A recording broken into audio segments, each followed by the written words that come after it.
Hola, ¿qué tal, estimados estudiantes? Me da mucho gusto saludarlos y sean bienvenidos a este video. Vamos a profundizar en el tema de filosofía de la educación. Para ello vamos a iniciar con un pequeño recuento de a qué se refiere, de qué se trata esto de la filosofía de la educación, para con base en ello enfocarnos en tres tópicos muy importantes de lo que es el fenómeno educativo, es decir, el tema de los principios, los fines y los valores.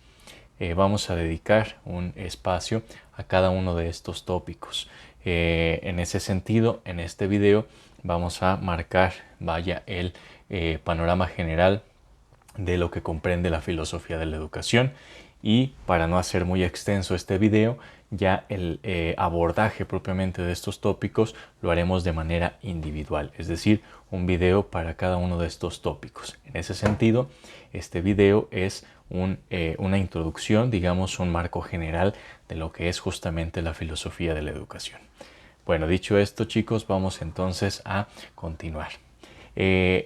Justo la filosofía de la educación plantea un abordaje, una aproximación a los fenómenos educativos, pero esta aproximación pues es justamente desde una perspectiva filosófica. Ahora bien, dentro de la filosofía, ya desde la época clásica griega, en particular con Aristóteles, se puede dividir su conjunto temático disciplinar en por lo menos tres grandes áreas: la filosofía teórica, la filosofía práctica y la filosofía productiva. En el caso de la filosofía teórica, pues es aquella que se enfoca justamente en temas que tienen que ver más con cuestiones quizás un tanto más abstractas, como pueden ser la metafísica, o también en temas que tienen que ver más con la cuestión, digamos, de el ser, de la sustancia en movimiento, como el caso de la física, las propias matemáticas. El caso de la metafísica decía que con el ser en relación pues a los principios de la realidad, de esto que llamamos la realidad. En el caso de las ciencias o filosofía práctica, se enfoca, como el nombre lo indica, en aquel ámbito de la praxis, ¿sí? La praxis.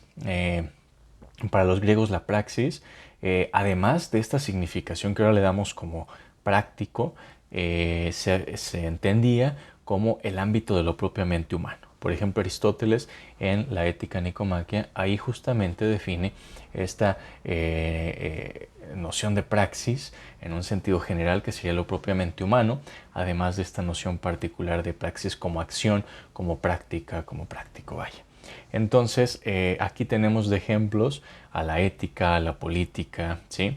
Y justamente en esta área de la filosofía práctica, que tiene que ver con lo propiamente humano, está fundamentada, está vinculada la filosofía de la educación. Mencionábamos también que existía otra rama, que es la filosofía, productiva. Estas ciencias o disciplinas filosóficas que estarían enfocadas más bien a la poiesis, es decir, también a la tecne, ¿sí? A aquellas ciencias que tienen como objetivo producir algo. Por ejemplo, la poética y la retórica. La retórica produce discursos y la poética pues busca producir, ¿sí?, representaciones dramáticas, ¿no? Entonces aquí vamos a situar a la filosofía de la educación en este ámbito de la filosofía práctica o ciencias prácticas también, vinculada por lo tanto con la ética y con la política, ¿sale? Entonces ahí encuentra esa vinculación, ¿sí?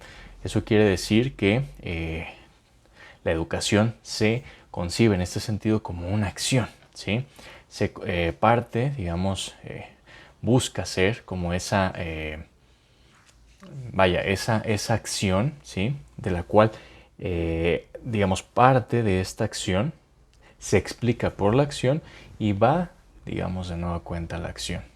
Quiere decir que de alguna manera es una práctica, la educación, que va a tener impacto en la misma vida humana, ¿sí? Parte de la vida humana, parte de lo propiamente humano, y regresa a ello para tratar de impactar de una forma positiva, evidentemente, transformadora, de las condiciones sociales, culturales, incluso epistemológicas, de ese entorno en específico. Entonces, su fin principal, el fin de la educación, no es tanto la contemplación de la realidad. Esto es muy importante. La filosofía de la educación no busca la contemplación de la realidad educativa como tal, es decir, solamente ese conocimiento por el conocimiento, sino que más bien parte, ¿sí?, de este conocimiento que va a generar para justamente, de este conocimiento que va a generar de la realidad educativa, de este fenómeno educativo, de esta acción educativa, va a partir de eso justamente para mejorarla, ¿sí? Entonces su finalidad no es la mera contemplación, ¿sale? Y bueno, aquí les comparto una cita de Aristóteles al respecto, que dice, y esto nos puede alentar bastante, ¿no?, a los docentes. Dice lo siguiente, cito, Aristóteles señala esto, ¿no? Cito, aquellos que educan bien a los niños merecen recibir más honores que sus propios padres, porque aquellos solo les dieron la vida. Estos el arte de vivir.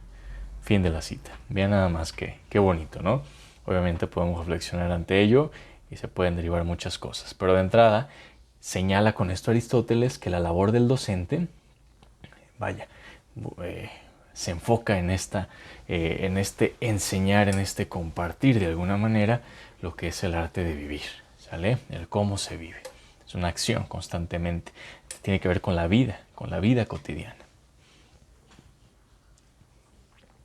Bien, entonces solamente para redondear algunas cosas sobre qué es la filosofía justamente, desde luego que es un tema bastante polémico, ¿no?, que se puede abordar desde diferentes teorías y perspectivas. Sin embargo, básicamente vamos a tomar algunos rasgos en los cuales me parece que puede haber un punto en común justamente entre las diferentes teorías respecto a la filosofía, ¿no? Bueno, una noción muy general que podemos dar al respecto.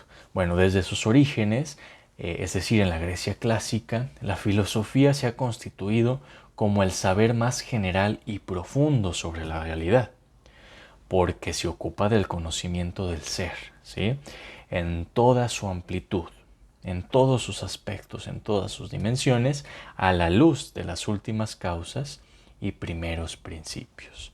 ¿De acuerdo? Esta es una noción muy general.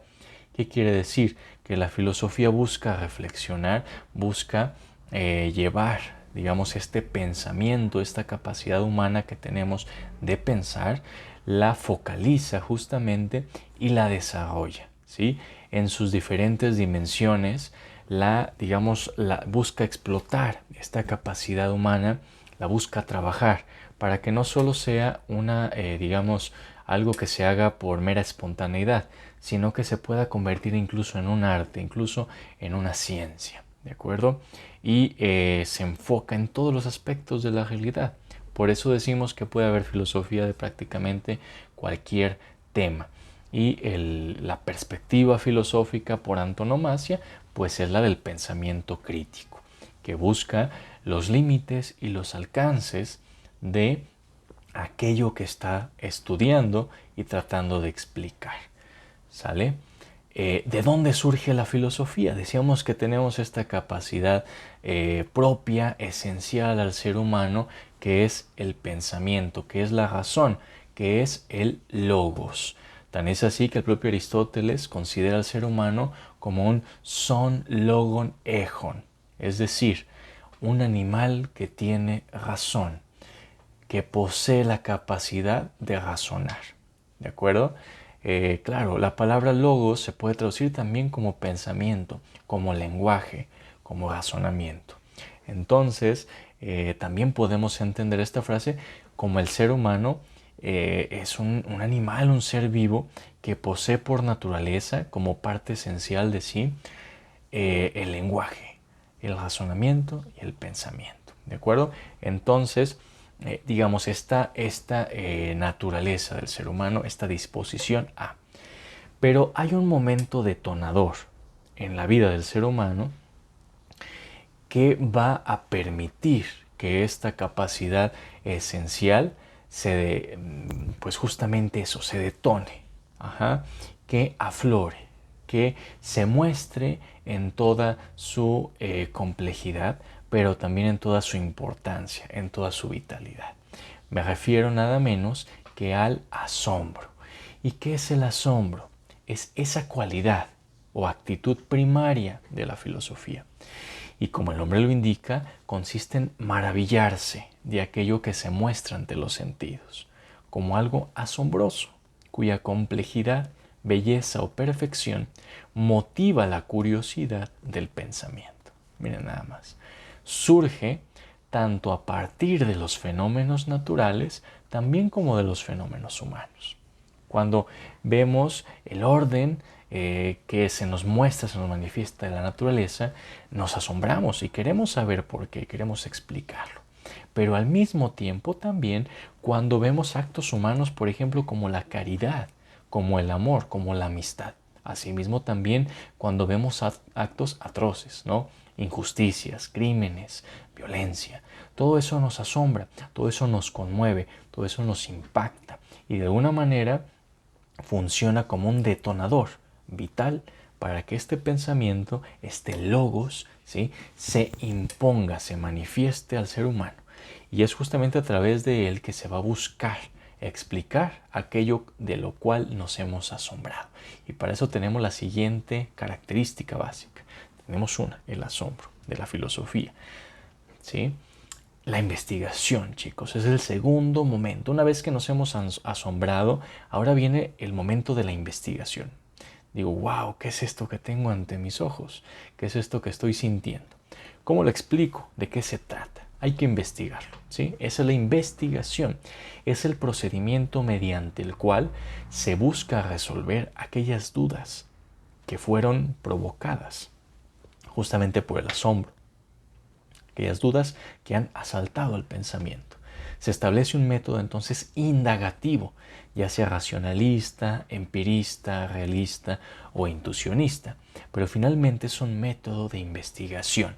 ¿Para qué? Para conocer los principios, las causas, los fines, los valores del fenómeno que maravilla a la conciencia. Finalmente, una vez que se hace este proceso de investigación o que se pone en marcha, como resultado de ello viene la teorización, ¿sí? Es el momento culmen del pensamiento filosófico, pues es aquí donde se exponen los resultados de la investigación.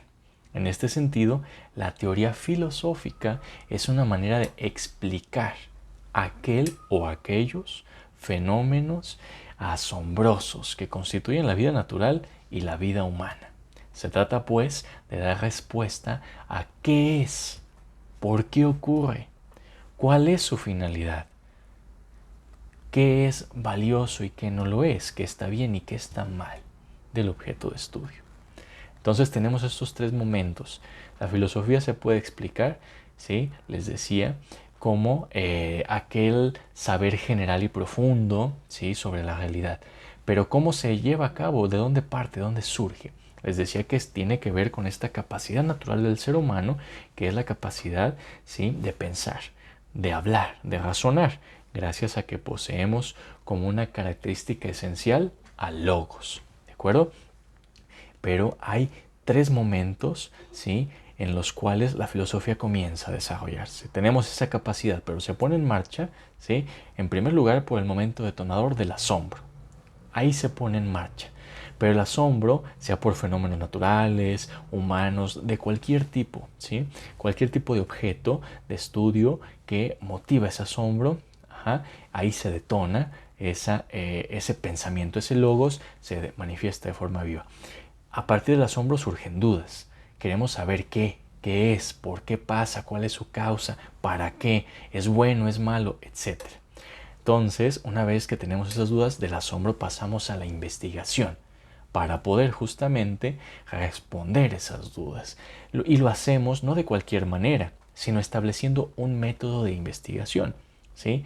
El cómo, los pasos a seguir, cuáles son las fuentes, etcétera, etcétera. Y en la filosofía hay muchos métodos. Los más famosos y reconocidos son los que recién mencioné: el racionalista, el empirista, el realista, intuicionista, pero también está la hermenéutica, la fenomenología, etcétera.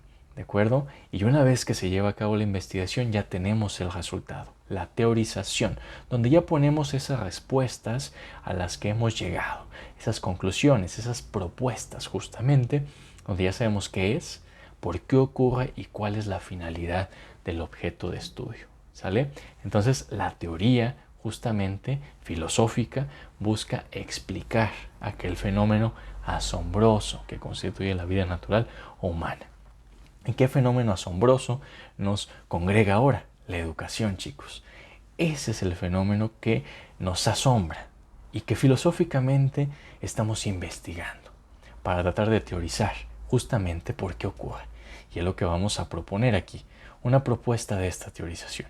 A partir de los principios, es decir, por qué pasa, por qué se da la educación, a través de sus valores, es decir, por qué es valiosa, qué lo hace valiosa, qué lo hace importante, ¿sí? Y finalmente de sus fines, es decir, hacia dónde va la educación.